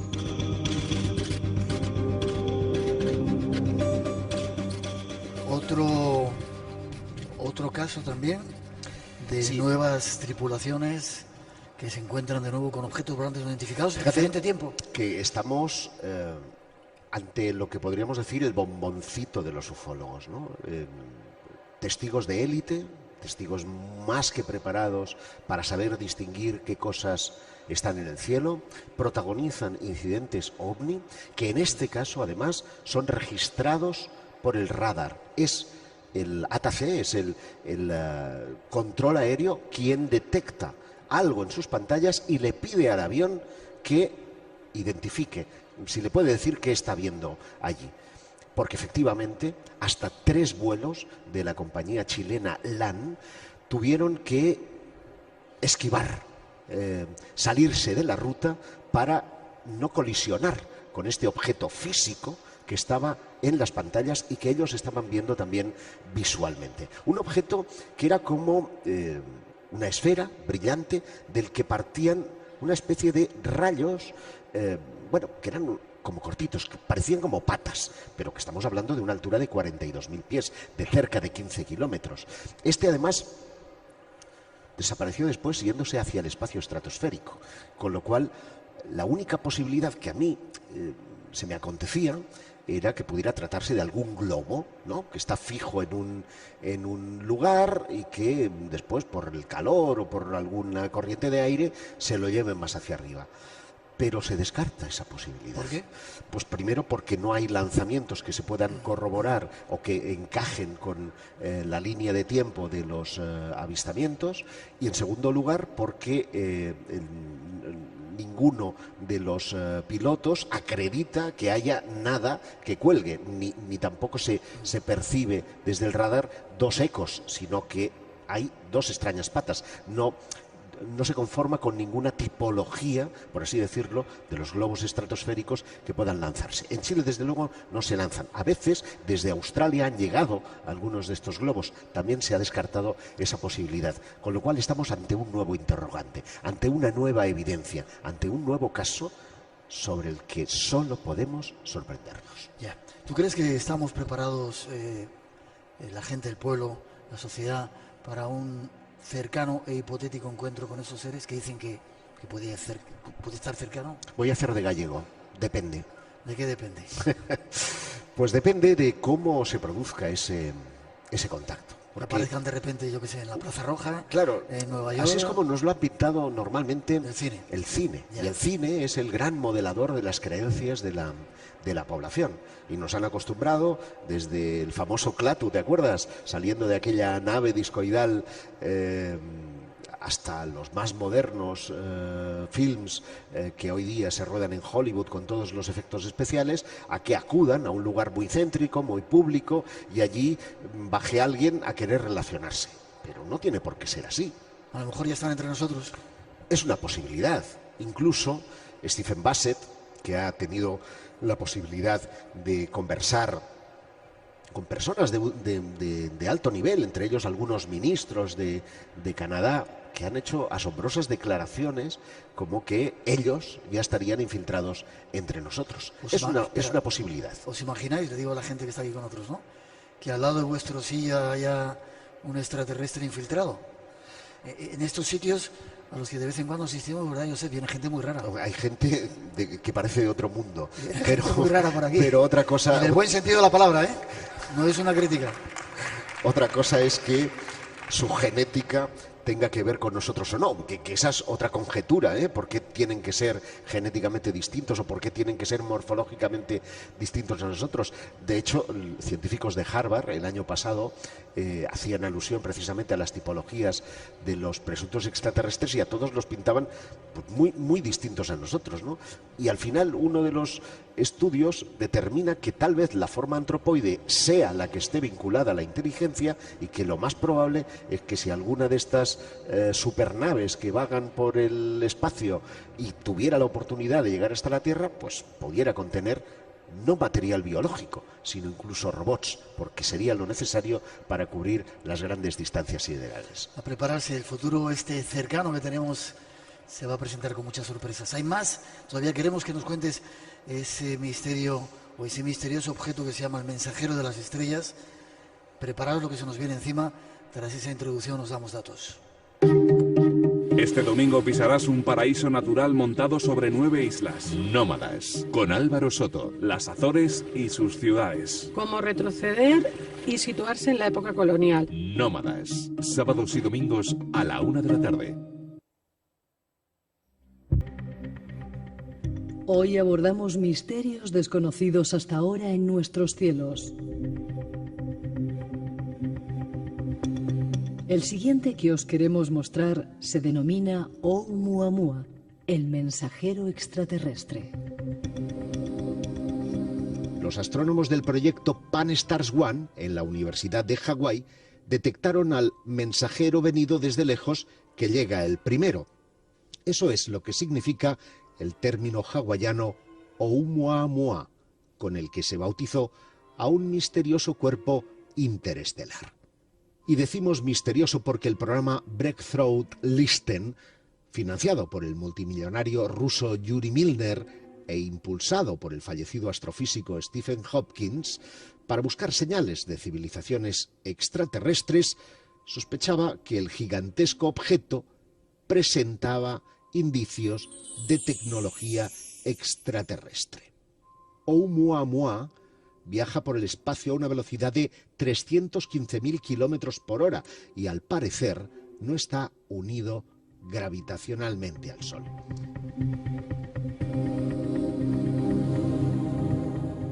Conozcamos algo más de este misterioso enviado de las estrellas.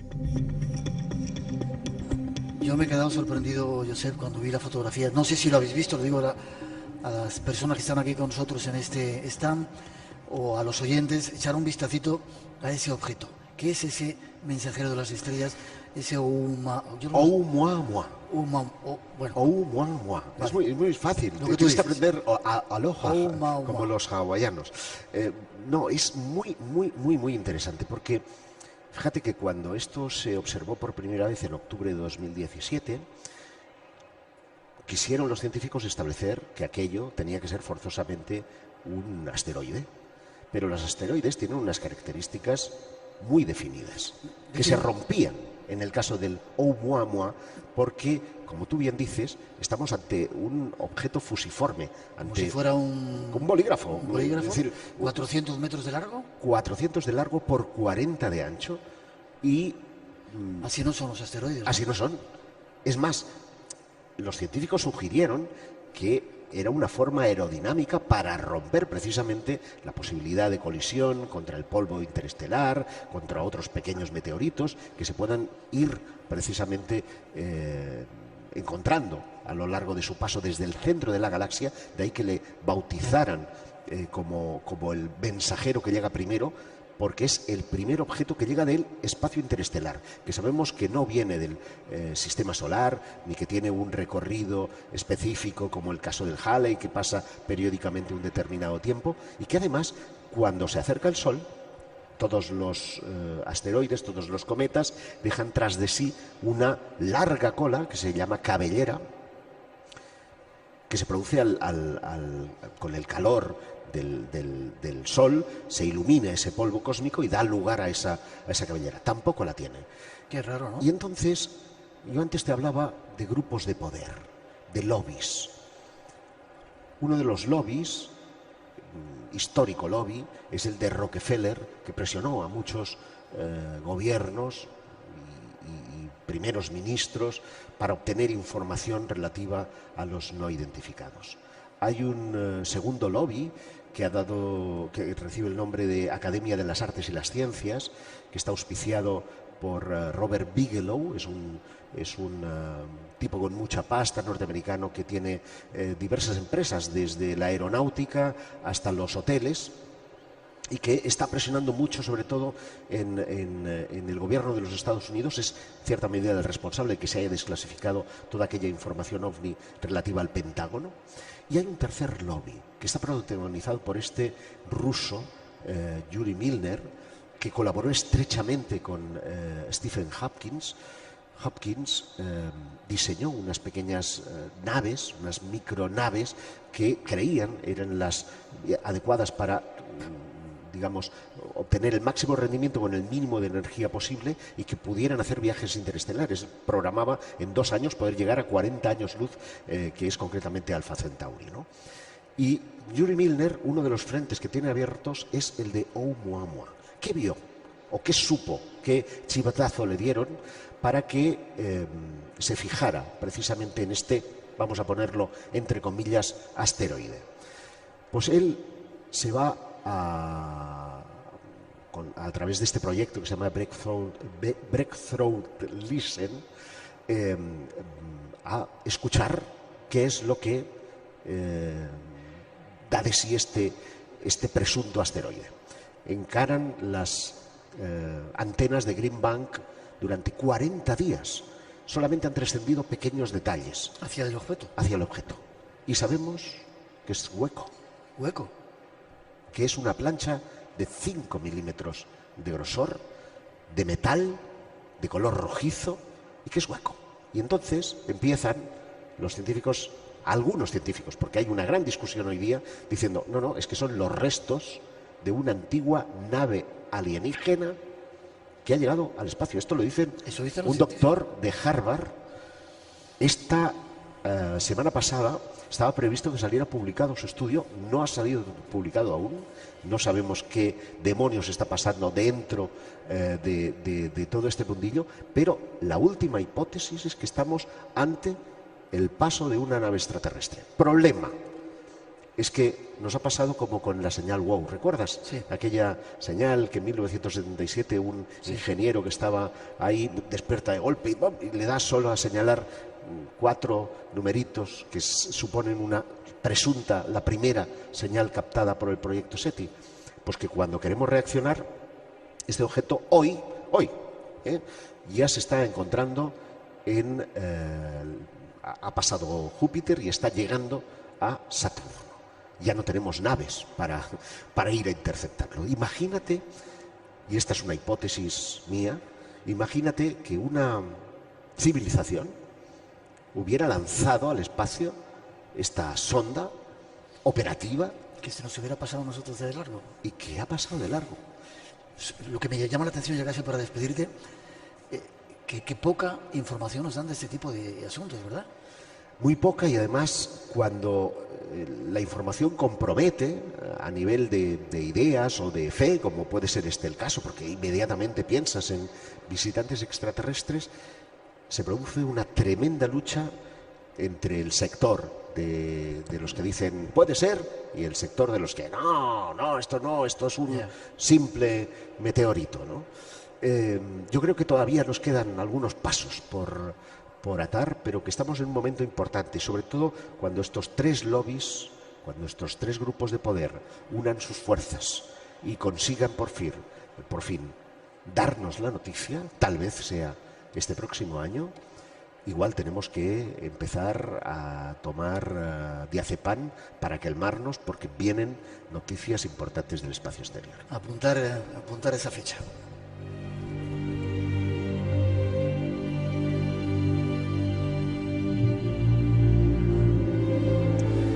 Josep, te tengo que despedir. Hay otros invitados que están a punto de llegar y te tengo que despedir. Os pido un aplauso, gran aplauso para él. Ha sido un placer, como siempre, Miguel. No te vayas. Forma de contacto contigo y la gente que... Pues yo creo que la mejor forma es, ya que me lo has puesto así en bandeja, ese canal de YouTube, recordad, es mi nombre, Josep Guijarro, canal oficial, y ahí tendréis la oportunidad. Yo contesto a todos los que dan opinión, bueno, a los que insultan, ¿no?, que también los hay, esos los baneo directamente, pero contesto a todo el mundo, así que no os perdáis ese canal. Y un placer y un honor todo este tiempo de amistad, de compañía, que sigamos y que nos sorprendamos juntos con eso que viene del espacio. Gracias, Miguel, como siempre un placer estar contigo y este magnífico equipo del Espacio en Blanco. Gracias. El Espacio en Blanco continúa.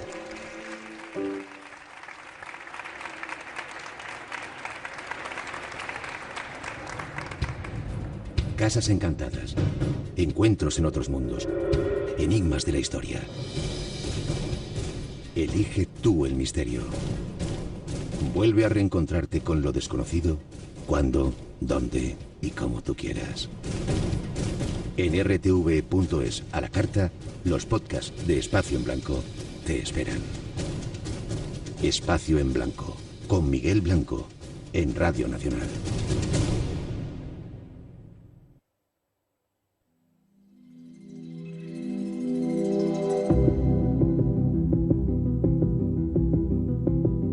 Programa especial del Espacio en Blanco desde Barcelona, desde La Farga, en Hospitalet, en ese Magic Internacional, con un montón de invitados que tenemos esta noche a lo largo del programa. No os perdáis otro invitado que viene con un instrumento que le llaman el Han. Parece un platillo volante y suena como el mismísimo los mismísimos ángeles celestiales, y saludar. Esto es un avance de lo que vamos a hacer con nuestro compañero Jesús Ortega. Buenas noches, don Jesús. ¿Qué tal? Muy buenas noches. Un placer que estés aquí con nosotros. Mañana haces el programa también aquí, ¿no? Bueno, mañana, sí. Periodista, compañero de Año Cero. ¿Año Cero? Enigmas. Estoy en las dos, pero yo siempre tiro más a Enigmas, aunque Año Cero también la quiero mucho, claro. Revista Enigmas, uno de los nuevos compañeros del Espacio en Blanco, no es una promesa ya, un personaje en el mundo del misterio. ¿Haces un programa que se llama? El Dragón Invisible, en Radio Castilla-La Mancha. ¿Cuánto tiempo llevas con él? Pues van para 3 años ya. ¿Y qué te voy a decir a ti, Miguel, que llevas 30 años en la radio? Es difícil mantener un programa temporada a temporada, así que bueno, es un reto y un desafío que es un placer poder llevar a cabo. Y además tienes la costumbre también, mala costumbre, de hacer programas en estos lugares así con público. Mañana lo vas a hacer aquí también en La Farga, ¿no? Sí. Tenemos, la semana pasada estábamos en Zaragoza, en Pinseque concretamente, y mañana a partir de las 12 de la mañana repetiremos invitado, porque estará también con nosotros Josep Guijarro y un compañero que ha estado también con vosotros muchas veces, que es Juanjo Sánchez Oro, y haremos un pequeño debate sobre el apasionante tema de los aliens ancestrales. ¿Nos visitaron en la antigüedad? Pues mañana intentaremos dar argumentos. Vale. Y contigo hoy habíamos preparado un tema que vamos a ver si nos da tiempo a esbozarlo o a desarrollarlo, la Ouija. Has escrito un artículo sobre ello, ¿no? Escribí un artículo sobre el tema porque me he dado cuenta, y yo creo que todos los oyentes que están ahora mismo aquí, probablemente la Ouija sea el método de supuesto contacto con el más allá, ya no más conocido, sino que más respeto infunde. Parece que todo el mundo, sea escéptico o no lo sea, el hecho de poner los deditos sobre la plancheta o sobre el vaso, que suele ser más común, siempre infunde un poquito de respeto. Pero si nos remontamos a sus orígenes, a los orígenes de este misterioso objeto, nos damos cuenta de que ese miedo que sobre la Ouija prima en la actualidad, pues en sus orígenes, a finales del siglo XIX, no era tal. Se hacía más como un método de entretenimiento y casi de diversión. O sea que fíjate. Como un juego. Como un juego, eso es. ¿Has hecho alguna vez la Ouija? La he hecho varias veces, sí. La he hecho varias veces. Es curioso, no sé, ayer veía una cosa en televisión, como cuando te pones a hacerla no es nada recomendable. Cuidado que es un juego súper peligroso. Exacto, mal llamado juego, deberíamos decir, sí señor. Vale. A veces el vaso se mueve con una fuerza inusitada, e incluso hay gente que cuenta que el vaso se mueve solo. Sí. Digamos que la técnica oficial, o la que más se realiza, es la de apoyar ligerísimamente los dedos sobre ese vaso o plancheta, aunque algunos recomiendan que lo ideal sería no tocar el vaso, o sea, muy ligeramente con la yema de los dedos. Pero sí que es cierto que en momentos determinados, y sobre todo cuando hay varios participantes en la sesión, eso coge una fuerza y un ritmo que a veces es difícil de explicar. Los psicólogos, algunos de ellos, han dado algunas explicaciones. Otra cosa es si en determinadas sesiones o en determinados casos concretos esas explicaciones, digamos, oficiales convencen o no convencen. Vale, ¿desde cuándo se utiliza o cuándo surge la Ouija? ¿Cuándo nace? Pues la Ouija, oficialmente, el tablero que hoy día conocemos, que hoy día pues aparece en las películas, que está ya, como decía, en la cultura popular, nace a finales del siglo XIX, justo pues en todo el auge y el boom del fenómeno espiritista. Concretamente, ya en 1886, Associated Press hablaba de un fenómeno que estaba cobrando forma en Ohio, y hablaba de una tabla que hablaba. Todavía no se llamaba Ouija, eso vendría después, pero es a partir de 1890-1891 cuando un grupo de empresarios, que curiosamente ninguno de ellos era espiritista, decide aprovechar un nicho comercial. Y es que, como digo, estando precisamente en ese auge del espiritismo, el público, los seguidores de ese fenómeno, demandaban velocidad en el contacto. No podían explicarse cómo las personas eran capaces de, mediante el teléfono, que también surgió por aquella época, levantar un auricular, marcar un número y hablar con otras personas, y sin embargo, para ponerse en contacto con el más allá tenían que esperar pues a que se produjesen o bien los trances mediúmnicos o bien esos raps conocidos, ¿no? Esos golpes en la pared que luego, digamos, se traducían a palabras.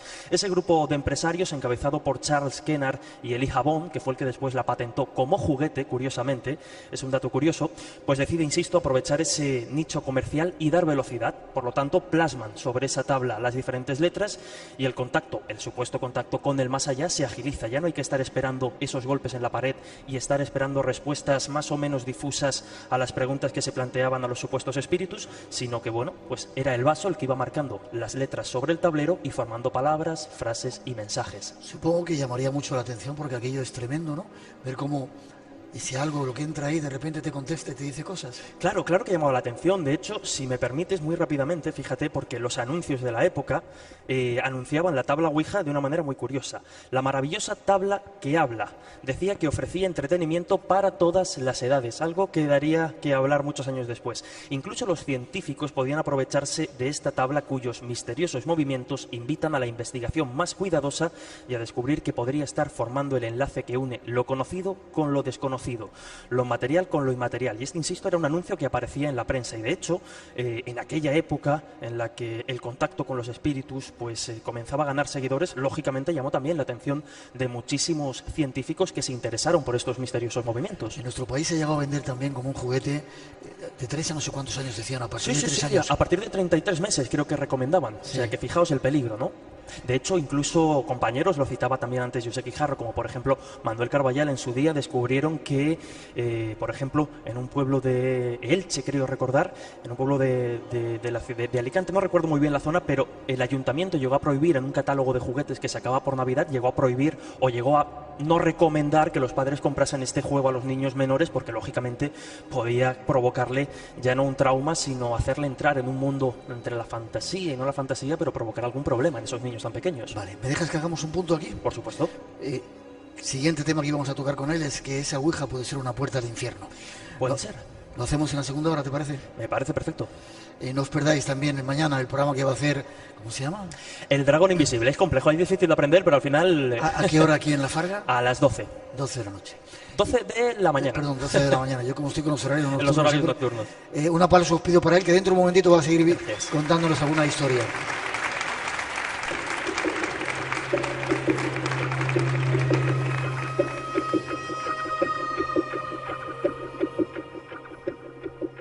Hemos querido parar un segundito porque tenemos aquí un personaje.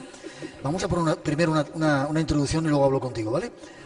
Tiene una especie de platillo grande entre las manos, ya veréis cómo suena eso, pero déjame que escuches. Espera. Vamos a escucharlo en una introducción que tenemos ahí preparada y nos cuenta la historia. Ya veréis qué extraño instrumento es este, que se lo ha debido encontrar en algún sitio que ha caído un ovni, algún extraterrestre.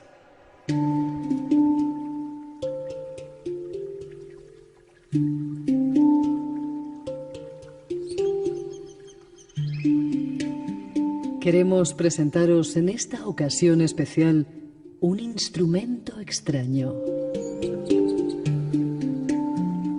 Le llaman el hang.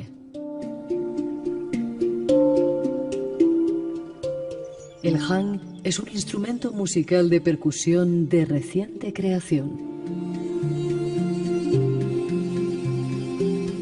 Fue creado en el año 2000 por Felix Ronner y Sabina Scharer, de la compañía Pan Art, en Suiza. Hang, en el idioma bernés, significa mano. Este instrumento es el resultado de muchos años de investigación con acero y otros instrumentos de percusión. El hang tiene varias afinaciones para poder conseguir distintos sonidos. Tiene forma de platillo volante.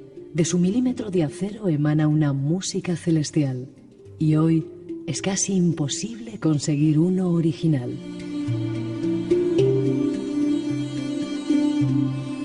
Nuestro próximo invitado, cautivado por su sonido, adquirió su primer hang en el año 2002.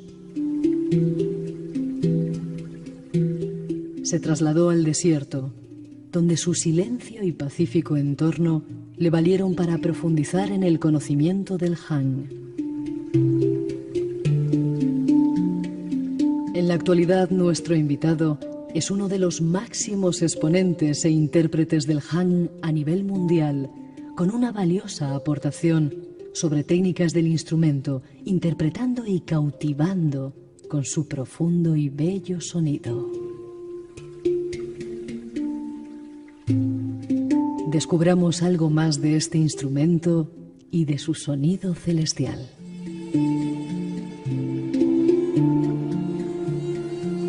Salón Rabbit. A ver si te escucha. Sí. A ver ahora. Sí, 2, 3, probando. Sí, ahora ¿Se escucha? Uy, sí. Gracias por estar con nosotros. Pido un aplauso para él. Gracias. Qué bien. Qué presentación más bonita, ¿no? Rosa. ¿Dónde has conseguido ese platillo volante? Este platillo volante viene de Suiza. Yo lo he conseguido también en Suiza. Sí. Y de hecho fui a trabajar en Suiza en 2003. Estaba ahí trabajando con ellos haciendo estos ¿no? instrumentos tan curiosos que se llama hang. Y sí, desde entonces... Ahora es difícil conseguirlos, ¿no? Sí, siempre ha sido difícil. Es un instrumento, está hecho a mano y se fabrica uno al día para todo el mundo. Por lo tanto, no es fácil. ¿De qué está hecho? Está hecho de 1 milímetro de acero nitrogenado, es un tipo de acero especial. Y nada más, tiene 2 partes, la parte de las notas y la parte de la caja de resonancia del otro lado. No está enchufado, no tiene ningún secreto más. Pero si suena que parece eso... Parece una orquesta, música ¿no? divina. Sí, tiene mucho... Es muy complejo, aunque parece fácil, ¿no? Pero es muy complejo y todas las armonías que tienen dentro es realmente... Tú te has convertido en uno de los máximos exponentes ahora mismo de este arte, de esta música, ¿verdad? Sí, yo llevo muchos años, de hecho empecé, ¿no? en 2002 ya, y entonces, bueno, soy uno de los primeros desde trabajar en el estudio, en el luthier donde se fabrican, hasta dando conciertos en todo el mundo prácticamente. Vale, en un minuto, estuviste en el desierto, ¿a qué fuiste allí? ¿Al desierto de Israel? Sí, fui al desierto prácticamente porque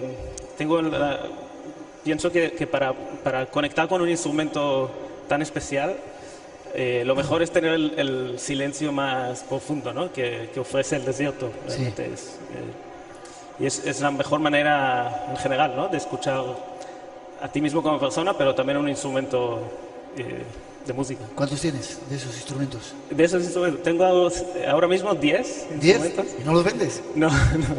Esos instrumentos, claro, son como hijos, ¿no? Tengo familia numerosa. ¿Cuánto tiempo llevas tocando, me dices? Desde el 2002. 2002. Sí, ¿Y das conciertos por todo el mundo? Correcto, sí. Vale, desde talleres, conciertos y todo. ¿Vives en Barcelona? Y vivo cerca de Barcelona, en Sabadell. Sí. Vamos a poner una musiquita para despedir la hora y anunciar lo que vamos a hacer después. Y vamos a dejarte con esa música. Dime forma de contacto contigo. Si hay alguien que quiera aprender. Sí, es mi nombre a través de mi página web, que es Ravid, R-A-V-I-D. Y mi apellido es un poco complicado, Goldschmidt. Pero si ponéis Ravid y Hang, ya os saldrá todo. Y ahí te sale la página web. Sí, la página y vídeos y todo. No os vayáis porque en un momentito nos va a hacer una demostración ahora y despidiendo la segunda hora de ese sonido fabuloso del ham, que se llama Hang. H-A-N-G. ¿Y qué significa? Hang en el dialecto de Berna, de Suiza, significa mano. Mano. Os pido un aplauso para él. Ponemos una musiquita para anunciar la siguiente hora y despedimos esta parte del programa con su música.